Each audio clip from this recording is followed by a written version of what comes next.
9 तारीख को कोरोना के पार्श्वभूमि के ऊपर अभी शब बारात का ये है, तो उसके वजह से जो परिस्थिति पैदा हो गई, तो उसके बारे में हम आह्वान और मार्गदर्शन करने के लिए हमने पुलिस स्टेशन वैदांत नगर की तरफ से मुफ्ती मोहसिन साहब को आमंत्रित किया है। तो थोड़ा मार्गदर्शन और आह्वान करेंगे, ऐसा हम रिक्वेस्ट करते हैं। बिस्मिल्लाहिर्रहमानिर्रहीम।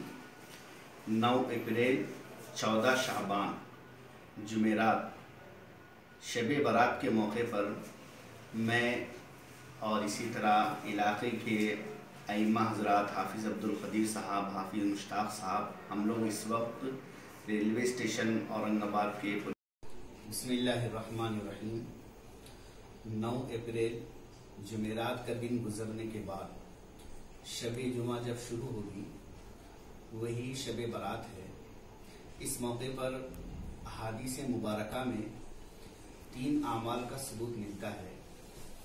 एक ये है कि इस रात में इबादत, दूसरे आइंदा रोज़ यानी 15 शाबान को रोज़ा, सिर्फ एक रोज़ा, और तीसरी ये है कि हमारे नबी हज़रत मोहम्मद सल्लल्लाहु अलैहि वसल्लम अपनी पूरी ज़िंदगी में सिर्फ एक मरतबा कब्रिस्तान तशरीफ़ ले गए थे और आपने वहाँ पर मरहूमीन के लिए दुआएं मग़फ़िरत की। इन साल शब बारात के मौके पर हिंदुस्तान के तमाम उलमाए कराम की जानिब से अवामुन्नास से ये अहम तरीन अपील की गई है कि कोरोना वायरस की वजह से अपने घरों में रहते हुए ही इबादत करें। और अहादीस मुबारका में इस बात का सबूत मिलता है कि नफली इबादतें अपने घरों में करना बेहतर है। इसलिए नमाज, तिलावत, ज़िक्र, मरहूमीन के लिए दुआए मग़फ़िरत वग़ैरह वग़ैरह जितने भी आमाल हैं हम अपने घरों ही में करें। दूसरे आइंदा रोज़ अल्लाह ने अगर आपको ताकत दी है तो सिर्फ एक रोज़ा है। तीसरी अहम तरीन बात यह है कि कब्रिस्तान जाना ज़िंदगी में सिर्फ एक मरतबा साबित है, और कोरोना वायरस के हालात की वजह से एहतियाती तदाबीर के तौर पर हमारा घरों से निकलना किसी भी तरह मुनासिब नहीं है। इसलिए हम अपने घरों में रहते हुए ही अपने मरहूमीन के लिए दुआएं मग़फ़िरत करें। इन बातों को आप नोट फरमा लें, हमें इस पर अमल करना है। बतौर ख़ास पेरेंट्स की ये बहुत अहम जिम्मेदारी है कि अपने बच्चों को घरों से निकलने से मना करें। शब बारात के मौके पर गलियों में, रास्तों के सिरों पर बच्चे न रात गुजारी, शब गुजारी करें, बल्कि अपने अपने घरों में इबादत करें।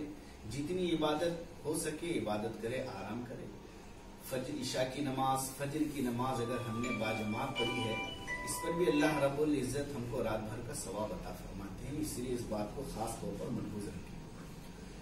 शब बारात के अलावा जब तक भी 14 तारीख तक इस वक्त ऐलान किया गया है लॉकडाउन का, हमारी जिम्मेदारी ये है कि महकमे सेहत हो या पुलिस प्रशासन हो, ये सब भी हमारी ही तरह इंसान है और ये लोग अपनी जान को जोखिम में डालकर इस वक्त हमारे लिए बड़ी कुर्बानियां दे रहे हैं। जान हर एक को अजीज है, घर बार औलाद हर एक को अजीज है। अगर हमारी गैर एहतियाती हरकतें होंगी तो इन पर बड़ा बुरा असर इसका होगा। इसलिए हमारी सबसे दरख्वास्त है कि जो हमें हमारे मजहब ने तालीम दी है कि हर इंसान के साथ में एहतराम का, ताउन का बर्ताव किया जाए। हम इस वक्त देखें कि इंसानियत के नाते ये हमारी जिम्मेदारी है कि हम इनका कोऑपरेट करें, इनका ताउन करें। और जब तक लॉकडाउन का ऐलान है उस वक्त तक पूरे मुल्क के अकाबिर उलमा ने हिदायत दी है कि हम अपने घरों में नमाज पढ़ें। दूसरी अहम तरीन बात यह है कि खिदमत खल्क इस्लाम की सबसे पहली तालीम है। इसलिए हमारे पड़ोस में चाहे वो मुसलमान हो, गैर मुस्लिम हो, जिस किसी मजहब का मानने वाला हमारा पड़ोसी भाई हो, उसकी मदद करना, उसका ख्याल रखना, ये इस्लामी तालीम है, इस्लामी फरीज़ा है।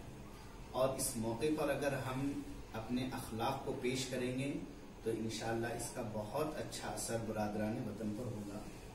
इसी के साथ साथ خاص طور پر ہمارے نوجوان دوستوں سے بھائیوں سے کہنا ہے کہ آپ جو میسیجز ایک دوسرے کو ڈالتے ہیں اس میں احتیاط سے کام لیں. خدا را ایسے میسیجز کو عام نہ کرے، شیئر نہ کرے جس سے آپ کی گرفت ہو اور خود پریشانی میں مبتلا ہو جائے. ان باتوں کا خیال رکھیں. یہ امتحان کا وقت ہے، اللہ کی طرف سے امتحان ہے، اور اس کی سب سے بڑی وجہ ہم تو یہ سمجھتے ہیں کہ ہمارے گناہ ہیں.